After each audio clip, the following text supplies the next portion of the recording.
So what happens when you come down into lower world, which is not hell, by the way? Lower world is a map. The best way to explain it is that it's a map with different components. Psychologically, you would say it is the subconscious part of your mind. I was trained as a clinical hypnotherapist, and I can tell you that the subconscious is incredibly powerful. What happens is when you drop down into Theta brainwave, is that you're able to access that subconscious part of your brain. When you access that subconscious part of your brain and you're no longer thinking consciously in your prefrontal cortex, what happens is you're able to make lots of times remarkable change in your life.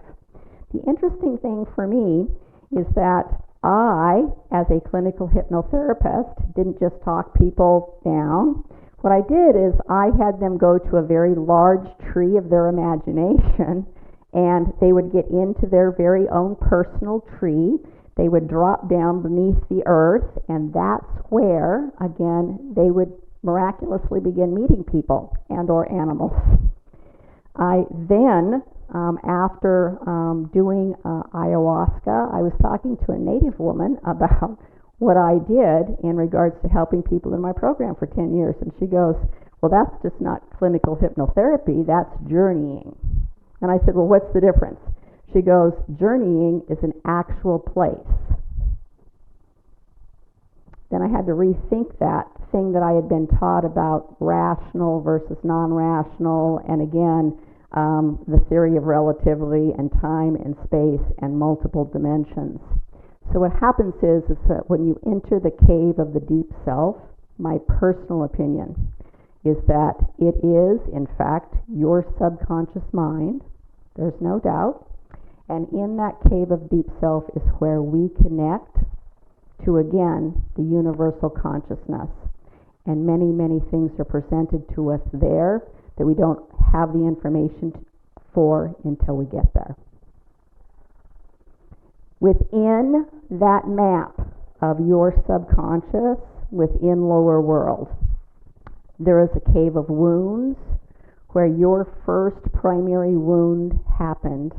It can happen in utero, it can happen when you're 1 or 2 or 3 or 4, but there is something that has happened usually before the age of 8 within the cave of wounds. Believe it or not, I never have to take anybody to the cave of wounds during entheogen work. It's never ever had to happen. The interesting thing is that a piece of that, though, will usually appear for people that want to be able to find, again, if there was something about their childhood or something about that had happened along the way that they didn't understand, that cave of wounds will actually come to them automatically.